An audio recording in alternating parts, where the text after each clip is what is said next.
መጽሐፈ ምሳሌ ምዕራፍ 26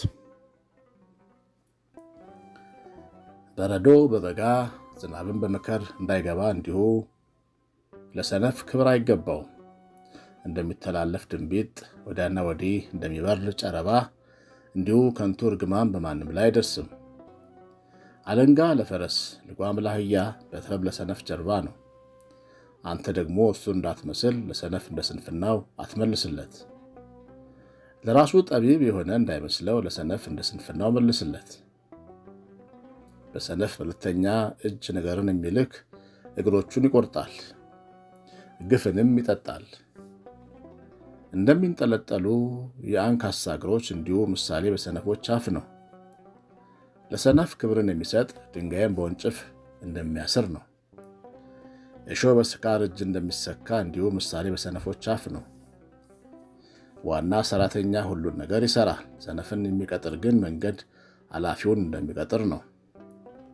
ወደ ትፋቱ እንደሚመለስ ውሻ ስንፍናውን የሚደግም ሰው እንዲሁ ነው።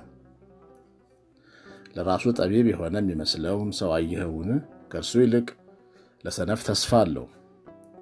ታካች ሰው አንበሳ በመንገድ አለ፣ አንበሳ በጎዳና አለ ይላል። ሳንቃ በማጠፊያው ላይ እንደሚዞር እንዲሁ ታካች ሰው በአልጋው ላይ ይመላለሳል።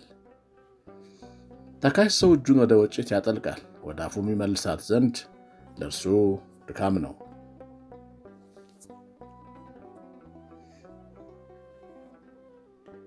ታካች ሰው በጥበብ ከሚመልሱ ከሰባት ሰዎች ይልቅ ለራሱ ጠቢብ የሆነ ይመስለዋል። አልፎ በሌላው ጥል የሚደባልቅ ውሻን በጅራቱ እንደሚይዝ ነው። አልፎ በሌላ ጥል የሚደባለቅ ውሻን በጅራቱ እንደሚይዝ ነው። ትንታግና ፍላጻን ሞትን እንደሚወረውር እንደ እብድ ሰው ባልንጀራውን የሚያታልል በጨዋታ አደረግኩት የሚል ሰው እንዲሁ ነው። እንጨት ባለቀ ጊዜ እሳት ይጠፋል፣ ጆሮ ጠቢ በሌለበት ዘንድ ጠብ ጸጥ ይላል። ከሰልፍ ምን እንጨትም እሳትን እንዲያበዛ እንዲሁ ቁጡ ሰው ጠብን ያበዛል።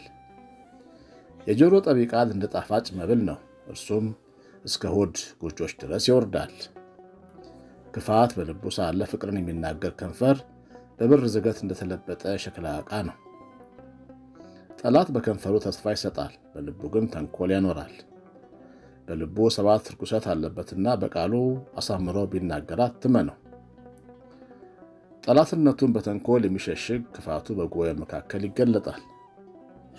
ጉድጓድን የሚምስ ይወድቅበታል፣ ድንጋይን የሚያንከባልል ይገለበጥበታል።